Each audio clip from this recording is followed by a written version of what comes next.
Hello everyone, I welcome you to School Z, India's first online school. My name is Amrit Kaur Pilania और मैं हूँ आपकी history teacher and I'm really glad that you people are here. हम continue करेंगे class 8th history का chapter 2. पढ़ेंगे टिप्पू सुल्तान के बारे में. बहुत इंटरेस्टिंग कैरेक्टर था टिप्पू सुल्तान, जिन्हें टाइगर ऑफ मैसूर भी कहा जाता था. क्यों कहा जाता था? देखिए, एक बात आप बहुत ध्यान से समझिए कि जो फ्रेंच हैं एंड जो ब्रिटिश हैं, इन दोनों के जो कंट्रीज हैं उनके बीच में सिर्फ ओशन है, थोड़ा बहुत. ठीक है. सो बेसिकली ये क्या है? ये नेबर्स हैं एंड नेबर्स कभी अच्छे दोस्त नहीं हो सकते. फॉर एग्जाम्पल, आप एग्जाम्पल ले लीजिए आज के दिन इंडिया पाकिस्तान या फिर इंडिया चाइना का. नेबर्स में हमेशा इश्यूज चलते रहेंगे. सो ये जो दो कंट्रीज हैं ये तकरीबन सेंचुरीज से, बहुत सैकड़ों सालों से एक दूसरे के दुश्मन रहे हैं. Okay. So basically Tipu India में भी जब ये दोनों ही, ब्रिटिश ईस्ट इंडिया कंपनी थी एक और एक फ्रेंच ईस्ट इंडिया कंपनी थी, इन दोनों के बीच में राइवलरी रहती थी. टिप्पू सुल्तान जो थे वो ब्रिटिश ईस्ट इंडिया कंपनी के अगेंस्ट थे, बट वो फ्रेंच ईस्ट इंडिया कंपनी के सपोर्ट में थे. वो फ्रेंच लोगों के काफ़ी क्लोज थे. ओके. एंड क्योंकि वो फ्रेंच के क्लोज थे, इसीलिए ब्रिटिशर्स उनको सबड्यू करना चाहते थे, उनको हराना चाहते थे. The company restored the direct military confrontation. जहाँ जहाँ पे ऐसा है कि कंपनी को बिना मिलिट्री का यूज़ के काम चल रहा है, टेक्निक्स यानी कि चाले खेल के जहाँ पे कंपनी अपना रूल इस्टेब्लिश कर पा रही है, वहाँ पे तो कंपनी चालों से अपना काम चला लेती थी, साजिशों से. लेकिन अगर कोई ऐसा प्लेयर है इंडिया की सोसाइटी में उस टाइम पे जिसको कंपनी अपने हिसाब से नहीं चला पा रही है, या जिसको देख के कंपनी को लगता है अरे बाप रे तो बहुत पावरफुल व्यक्ति है, सो उसके against company direct military expeditions करती थी, जिसमें डायरेक्ट मिलिट्री जो है कंपनी की वो अटैक करती थी. ऐसा मैसूर के साथ हुआ. मैसूर जो है वो दो लीडर्स रहे हैं इंपॉर्टेंट मैसूर के. एक्चुअली क्या है, सबसे पहले मैसूर में कौन थी? वोडेयार डायनेस्टी थी. वोडेयार डायनेस्टी को हराकर हैदर अली पावर में आते हैं, आई थिंक 1761 में. 1782 तक ये रूल करते हैं और उनके बाद इनकी मृत्यु हो जाती है. नेचुरल मृत्यु होती है कैंसर की वजह से. 1782 में इनके बेटे टिप्पू सुल्तान राजा बनते हैं एंड टिप्पू सुल्तान 1799 तक रूल करते हैं. तो ये आपको क्रोनोलॉजी समझ में आ गई. So Hyder Ali ruled from 1761 to 1782 and his famous son Tippu Sultan ruled until 1799. Mysore जो है वो काफ़ी ट्रेड करता था मालाबार कोस्ट पे, यानी आज के दिन जो कर्नाटक मैसूर वाला कोस्ट है वहाँ पे. अब सुल्तान जो है टिप्पू सुल्तान, उन्होंने 1785 में जब वो पावर में आए थे, उन्होंने आते ही एक्सपोर्ट बंद कर दिया था. यानी मैसूर अभी से पहले, टिप्पू सुल्तान के इन ऑर्डर्स से पहले, सैंडलवुड यानी चंदन की लकड़ी, पेपर यानी कि काली मिर्च एंड कार्डमम यानी कि इलायची ईस्ट इंडिया कंपनी को बेचती थी. मैसूर के जो ट्रेडर्स थे वो ये सारी चीज़ें east India company, British East India company को बेचते थे. लेकिन टिप्पू सुल्तान ने पावर में आते ही इस पूरे बिजनेस को रोक दिया. उन्होंने बैन कर दिया. उन्होंने कहा कि मैसूर का कोई भी व्यापारी अपना सामान ब्रिटिश ईस्ट इंडिया कंपनी को नहीं बेचेगा, जिसकी वजह से ब्रिटिश ईस्ट इंडिया कंपनी और भी ज़्यादा इनसिक्योर हो गई उनसे. इसके अलावा इनसिक्योरिटी का रीज़न ये था कि जो टिप्पू सुल्तान थे वो फ्रेंच लोगों के काफ़ी क्लोज थे और फ्रेंच लोगों की सहायता से उन्होंने अपनी आर्मी को काफ़ी मॉडर्नाइज कर दिया था. यानी कि टेक्नोलॉजी, बारूद, गोली, बंदूक, ये सारी चीज़ें उन्हें फ्रेंच लोगों की वजह से इम्प्रूवमेंट अपनी आर्मी में करने का मौका मिला था. इस बात से Britishers were furious. They saw Hyder and Tipu as ambitious, arrogant and dangerous. Basically वो इनको एक थ्रेट की तरह देखते थे, एक खतरा था उनके लिए. Rulers who had to be controlled and crushed. Britishers मानते थे कि ये दो ऐसे शासक हैं जिनको कंट्रोल करना और जड़ से खत्म करना बहुत ज़रूरी है. 4 वॉर्स हुई Mysore and British East India company के बीच में, जिनको हम एंग्लो मैसूर वॉर्स कहते हैं. जहाँ पे एंग्लो वर्ड आ जाता है, that is something which is related to British. Okay. So Anglo Mysore wars हुई हैं 1767 टू 69, 1780 से 84 तक, 1790 से 92 तक एंड 1799 में. जो लास्ट वाली है, सिर्फ ये एक ऐसी बैटल हुई है जिसमें क्लियरली एक डिसीजन ये निकला कि अब British East India company Mysore पर जीत चुकी है. उन्होंने मैसूर की कैपिटल पे अटैक किया था, जो कि थी उस टाइम पे श्री सेरिंगपट्टनम, जिसको आप श्रीरंगपट्टनम भी कह सकते हैं. सेरिंगपट्टनम या फिर श्रीरंगपट्टनम मैसूर की कैपिटल थी और उस पर ब्रिटिशर्स ने अटैक किया। ये हुई बैटल ऑफ सेरिंगपट्टम, और इसमें टिप्पू सुल्तान अपनी कैपिटल को बचाते बचाते शहीद हो गए and British East India company ने मैसूर को भी एनेक्स कर लिया। Company ultimately win a victory. Tipu Sultan was killed defending his capital Seringapatam. Mysore was placed under the former ruling dynasty of the Wodeyars and a subsidiary alliance was imposed. आपको पता है subsidiary alliance क्या है, और वोडेयार्स के बारे में मैं आपको बता चुकी हूँ। हैदर अली से पहले जो लोग मैसूर के राजा हुआ करते थे, ब्रिटिशर्स ने वापस से पावर उनको दे दी, बशर्ते वो ब्रिटिशर्स के साथ सब्सिडियरी अलायंस को फॉलो करें। कहने का मतलब कोई वो आर्मी मेंटेन ना करे, ब्रिटिशर्स की आर्मी ही उनको प्रोटेक्ट करेगी, पर उस आर्मी को मेंटेन करने का खर्चा वोडेयार डायनेस्टी मैसूर के टैक्स से पे करेगी। और अगर वोडेयार डायनेस्टी कभी टैक्स पे नहीं कर पाती है तो मैसूर का कुछ ना कुछ हिस्सा ब्रिटिशर्स हड़प लेंगे और उस पर डायरेक्टली रूल करना स्टार्ट कर देंगे। ये देखिए बहुत इंटरेस्टिंग है। ये टिप्पूज टॉय टाइगर है। टिप्पू के टॉय टाइगर ये जो मेटल के हैं ना, ये उस टाइम पे इन्होंने ऐसी टेक्नोलॉजी यूज़ की। टिप्पू सुल्तान का ये ऐसा टाइगर था जिसका अगर आप हैंडल घुमा दोगे तो ये जाके सामने वाले व्यक्ति को फाड़ देगा। जैसे कोई कुत्ता फाड़ देता है ना, रॉटविलर, पिटबुल, ऐसे जो डॉग्स होते हैं वो फाड़ देते हैं, क्योंकि उनको बचपन से ऐसे एग्रेसिवली अगर रखा जाए फाइटिंग वगैरह के लिए। So when its handle was turned, the tiger roared and the soldiers shrieked. This toy tiger is now kept in the Victoria and Albert Museum in London.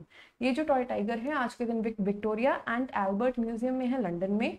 जब टिप्पू सुल्तान की सेरिंगपट्टनम की बैटल में, श्रीरंगपट्टनम की बैटल में मृत्यु हो गई थी, उसके बाद ब्रिटिशर्स इसे अपने साथ, इस टाइगर को अपने साथ ब्रिटेन ले गए थे। ओके, अब मराठास के साथ क्या हुआ भाई? मराठास वैसे बहुत पावरफुल थे। मराठास की पावर मेनली 1707 में जब औरंगजेब की मृत्यु हुई उसके बाद बढ़नी शुरू हुई थी, और इनकी पावर पीक पे थी 1750 के आसपास। 1761 में इनकी लड़ाई होती है एक, जिसको हम कहते हैं थर्ड बैटल ऑफ पानीपत। क्या कहते हैं? Third battle of Panipat. ये जो थर्ड बैटल ऑफ पानीपत है ये 1761 में होती है। और इस बैटल में क्या होता है? इस बैटल में basically Marathas were fighting against Ahmad Shah Abdali. Ahmad Shah Abdali अफगानी थे, इनसे इनकी लड़ाई होती है और मराठास बहुत बुरे तरीके से हार जाते हैं। इसके बाद ब्रिटिशर्स को एक मौका मिल जाता है मराठास को हराने का, सबड्यू करने का। फ्रॉम द 18th सेंचुरी, यानी कि 1700 के बाद से कंपनी को लगा कि भाई हाँ, मराठास को भी डिस्ट्रॉय करना बहुत ज़्यादा ज़रूरी है, क्योंकि मराठास काफ़ी पावरफुल और चैलेंजिंग हो सकते हैं। With their defeat in the third battle of Panipat, the Marathas' dream of ruling the Delhi was shattered. Marathas का स्टार्टिंग से सपना था दिल्ली पर राज करने का, लेकिन क्योंकि वो 1761 में एक बैटल हार गए, उसके बाद से उनके सपने टूट गए। इनफैक्ट सपने ही नहीं, मराठा जो पूरा एक एम्पायर था वो भी टुकड़ों में टूट गया।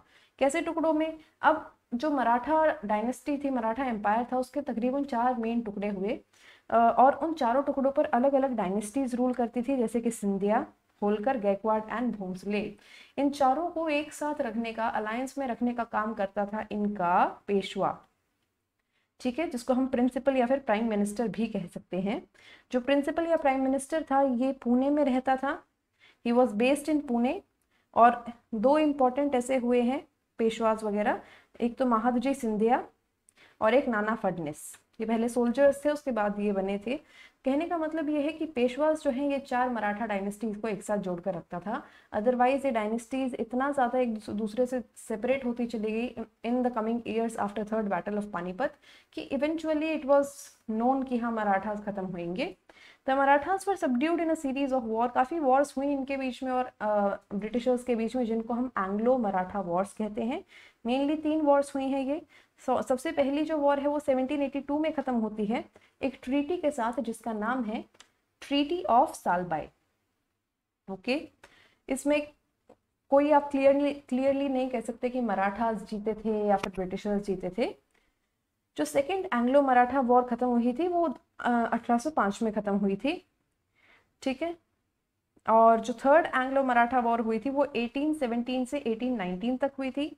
जो पेशवा थे उनको पावर से हटा दिया गया था। The Peshwa was removed and sent away to Bithoor near Kanpur. With a pension, उनको एक पेंशन देके बिठूर यानी कानपुर के पास भेज दिया गया। The company now had complete control over the territories south of the Vindhyas. Vindhyas आपको सेंट्रल इंडिया में दिखाई देंगे, नर्मदा नदी के पास।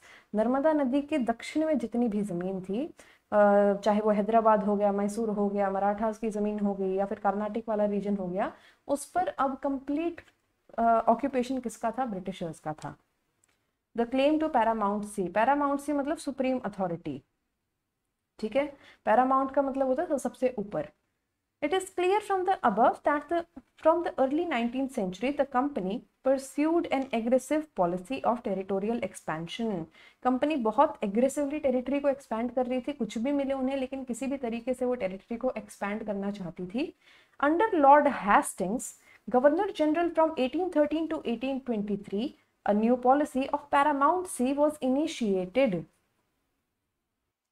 तो क्या हो रहा था भैया? देखो, लॉर्ड हेस्टिंग्स जो है वो गवर्नर जनरल बने, और अभी तक 1813 से पहले या फिर 1823 तक क्या हो रहा था? इस टाइम से पहले तक किसी भी भारत के राजा को ये फील नहीं करवाया जाता था कि ब्रिटिशर्स सुप्रीम है, प्रधान है, और तुम लोग उनके नौकर हो। लेकिन जो ये पैरामाउंटसी की पॉलिसी गवर्नर जनरल हेस्टिंग्स ने भारत में लागू की, उसके तहत कंपनी ने क्लेम किया कि उसकी अथॉरिटी जो है वो सुप्रीम है, और इसीलिए उसकी पावर जो है वो भारत में किसी भी स्टेट से ज़्यादा है। सो अगर आपसे क्वेश्चन पूछा जाए कि जो आपकी पैरामाउंटसी का जो क्लेम है वो कौन से गवर्नर जनरल के अंडर आया, तो आपका आंसर होना चाहिए क्या? Lord Hastings. Okay. In order to protect its interests, it was justified in annexing or threatening to annex any Indian kingdom.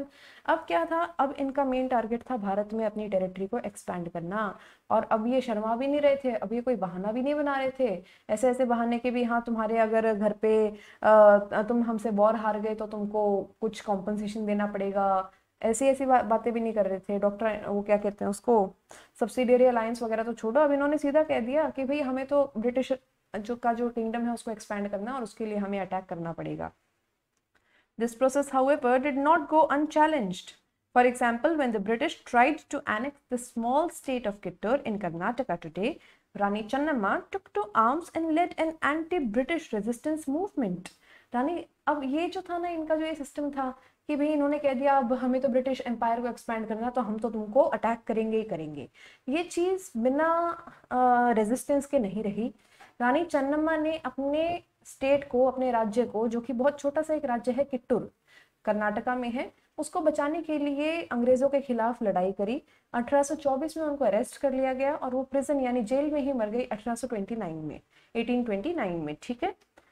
लेकिन जब वो जेल में थी 1824 से 1829 तक, उस टाइम पे भी उनका एक फॉलोवर मान लो, एक बहुत लॉयल एक चौकीदार था, गरीब सा चौकीदार, संगोली का, जो रायन्ना नाम था जिसका, किट्टूर में संगोली जगह है, वहाँ को बिलोंग करते थे ये।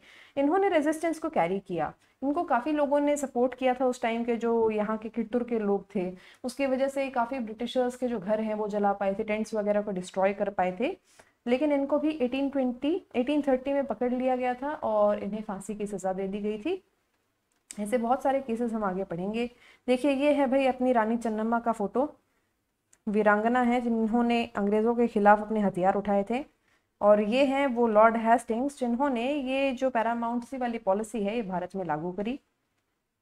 इन the late 1830s the East India Company was worried about Russia. 1830s जो थे उसमें ईस्ट इंडिया कंपनी को डर लगने लग गया था कि भाई एशिया में जो रशिया है ऊपर टॉप में, वो कहीं नीचे की तरफ आता आता आता आता पूरे एशिया को कवर करने के चक्कर में यहाँ पे जो ये इंडिया है अपना, इस पर कब्जा करने की ना सोच ले। अगर ऐसा हुआ तो पाकिस्तान और ऊपर अफगानिस्तान की तरफ से वो अटैक कर सकता है।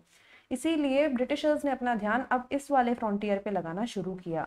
ये वाला जो हमारा साइड है ना इंडिया का, इस पर ब्रिटिशर्स का ध्यान गया, और उन्होंने इस साइड को धीरे धीरे एनेक्स करना स्टार्ट कर दिया। अभी तक वो जो ये वाला अपना मान लो इंडिया है, यहाँ पे विंध्यास है, विंध्यास के साउथ में ये वाला पार्ट वो एनेक्स कर चुके थे। अब बारी थी इस वाले पार्ट को लूटने की, इस वाले पार्ट को हड़पने की। कैसे कैसे हुआ भाई? उन्होंने काफ़ी वॉर्स लड़ी अफगानिस्तान में। कब से कब तक? 1838 से लेकर 1842 तक। एक बार इसको लिख लेते हैं। अफगानिस्तान से वॉर्स लड़ी उन्होंने, अफगानिस्तान को कंट्रोल किया 1838 से 1842 तक। ओके। सेकेंड, उन्होंने फिर सिंध को ओवरटेक किया 1843 में। और पंजाब जो है उसको वो लोग एनेक्स करने से डर रहे थे, क्योंकि पंजाब के जो राजा थे महाराजा रणजीत सिंह बहुत फियर्स किंग रहे हैं, उनसे डरते थे ब्रिटिशर्स, तो जब तक वो जिंदा थे उनकी हिम्मत नहीं हुई। लेकिन 1839 में महाराजा रणजीत सिंह की मृत्यु हो जाती है, 2 वॉर्स लड़ी जाती हैं ब्रिटिशर्स के बीच में और पंजाबियों के बीच में, और इवेंचुअली 1849 में पंजाब भी ब्रिटिश ईस्ट इंडिया कंपनी के अंडर आ जाता है। ठीक है, ये देखिए महाराजा रणजीत सिंह एक उसमें बैठे हैं, सभा में बैठे हैं ये। ओके अब डॉक्ट्राइन ऑफ लैप्स पढ़ लेते हैं भैया। लैप्स का मतलब क्या होता है? किसी चीज का गिरना। सो कहने का मतलब ये है कि इस थियोरी में ये जो डॉक्ट्राइन थी, ये जो आइडिया था एक गवर्नर जनरल का, उसमें भी स्टेट्स को एनेक्स ही किया जा रहा था, उनको गिराया जा रहा था। पढ़ते हैं किसके द्वारा लाया गया था। ये लाया गया था लॉर्ड डलहौजी के द्वारा, जो कि गवर्नर जनरल थे ईस्ट इंडिया कंपनी के, ब्रिटिश ईस्ट इंडिया कंपनी के 1846 से 1848 से 1856 तक। ठीक है, उन्होंने इस पॉलिसी के बारे में सोचा जिसका नाम है डॉक्ट्राइन ऑफ लैप्स। उन्होंने कहा कि भाई अगर कोई भी ऐसा राज्य है जिसका जो राजा है वो मर जाता है, और उस राजा की कोई भी संतान, मतलब कोई भी उस राजा का अगर पुत्र नहीं है, अगर उसका कोई सगा पुत्र नहीं है, चाहे उसने अडॉप्ट कर रखा हो, वो नहीं माना जाएगा। अगर कोई राजा मर जाता है और उसका सगा कोई पुत्र नहीं है जो उसके बाद राजा बन सके, तो वो जो स्टेट है वो automatically British East India company के अंडर आ जाएगा। इसी तरह से ब्रिटिश ईस्ट इंडिया कंपनी ने कई सारे स्टेट्स को एनेक्स किया हड़प्पा। फॉर एग्जाम्पल सतारा को उन्होंने एनेक्स किया था 1848 में, संबलपुर पर उन्होंने कब्जा किया 1850, उदयपुर में कब्जा उन्होंने किया था 1852 में, नागपुर 1853, ओके, झांसी 1854। झांसी की रानी जो थी उन्होंने इसीलिए अंग्रेजों के खिलाफ हथियार उठाए थे। फाइनली 1856 में वो क्या करते हैं, डॉक्ट्रिन ऑफ लैप्स का यूज नहीं करते हैं, लेकिन फिर भी अवध पर कब्जा कर लेते हैं। कैसे? The company also took over Awadh. This time the British had an added argument. They said that they were obliged by duty. वो कहते हैं कि ये तो हमारा कर्तव्य है, हमें तो करना ही था, इस पर कब्जा तो हमने करना ही था, ये हम तो ड्यूटी की वजह से कर रहे हैं। कौन सी duty? To take over Awadh in order to free the people from misgovernment of the Nawab. बोले कि भाई हम तो ना जनता को, नवाब जो कितने गंदे तरीके से इनको ट्रीट करता ना, उससे बचाने के लिए इस स्टेट को एनेक्स कर रहे हैं। Enraged by the humiliating way in which the Nawab was deposed, the people of Awadh joined the Great Revolt that broke out in 1857. Awadh इसीलिए इन्वॉल्व था 1857 की जो हमारी फर्स्ट वॉर ऑफ इंडिपेंडेंस है उसमें। 1857 में जो हमारी पहली भारत की आज़ादी के लिए क्रांति थी, उसमें अवध भी इन्वॉल्व था। क्यों? क्योंकि ब्रिटिशर्स ने उनके नवाब को बहुत ही बेहुदा तरीके से बेइज्जत करके पावर से हटाया था और अवध पर कब्जा किया था। ठीक है,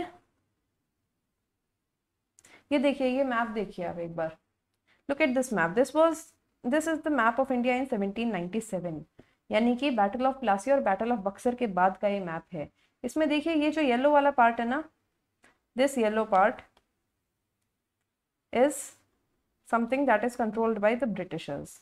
जो भी येलो पार्ट आपको दिख रहे हैं यहाँ पे, ये देखिए 1764 में बक्सर के युद्ध के बाद जो इनको दीवानी राइट्स मिले थे ब्रिटिशर्स के, उसकी वजह से इनको ये वाला एरिया पूरा पावर के लिए मिल गया था।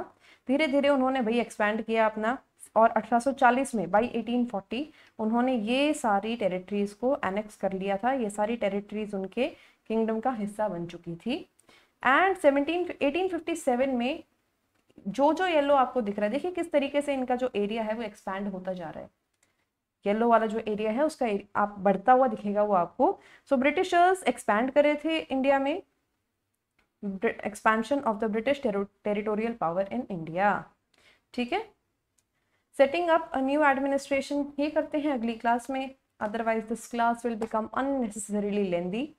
And I hope you are enjoying this chapter. मैं बहुत इंटरेस्टिंग तरीके से आपको फैक्ट्स बता रही हूँ, कहीं कहीं पे एडिशनल बातें बता रही हूँ। So I hope you are enjoying it. So this class was presented to you by Schoolzy, India's first online school. मेरा नाम है अमृत कौर पिलानिया। हम मिलेंगे नेक्स्ट क्लास में, तब तक के लिए आप अपना ध्यान रखिए, अपनी फैमिली का ध्यान रखिए, बचे रहिए इस महामारी से, पढ़ते रहिए। Thank you and bye bye.